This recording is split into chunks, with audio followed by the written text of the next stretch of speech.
Smash! The silly old bastard had fired a very real shot through the window.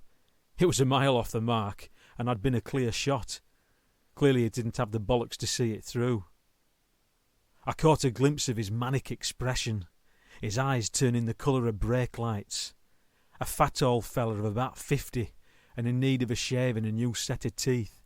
He had all but his shoes on, and his clothing was positively filthy. I caught sight of the gun in all the commotion. An old antique piece of shit, big enough to bring down an elephant, but not efficient or reliable enough to bring down old Sykesy. The adrenaline was pumping now, and my aggression bubbled. I brushed off the glass shards that had attached themselves to the Slazenger training top I was wearing, and made no delay in putting matters right. I ran back round to the front door. My mad was up. My temper came off a hair trigger in these situations. It was right up to 11 now. Without hesitation, I smashed the front door straight off its hinges. First attempt. My shoulder grateful a second one wouldn't be required. I bolted through the door and sidestepped into the room entrance on the right like a seasoned fly-half, and into the living room where they both stood with faces an inch from the floor.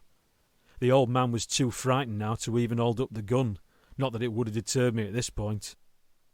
The old boy had a belly like a landlord's wife. It hung over his shorts like a willow tree. I'd have no trouble with a fat slob like him. I belted him straight in the stomach. Even through the protective blancmange of his gut, his breath was gone, and at least 3 of his ribs cracked. Take that, you fat pig, I thought.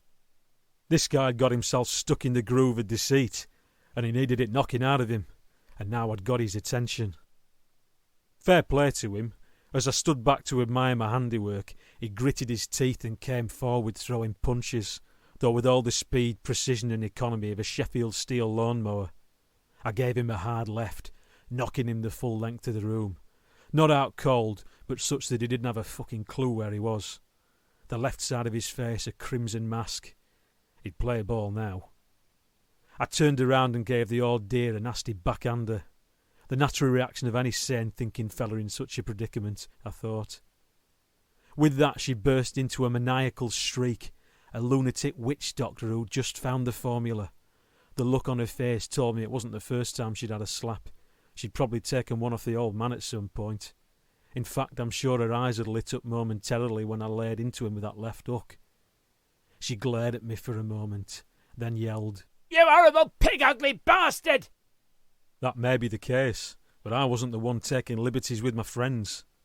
Her eyes blazed for an instant. She had the raving needle. Women, in my opinion, were the most devious, treacherous, despicable people on earth, and she was reiterating my point.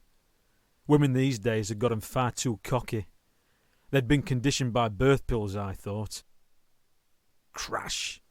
The holdall I'd bought to recover the debt crashed into the wall an inch above her head and frightened her to death for the second time in the last 30 seconds. Boom! Smash! The silly old bastard had fired a very real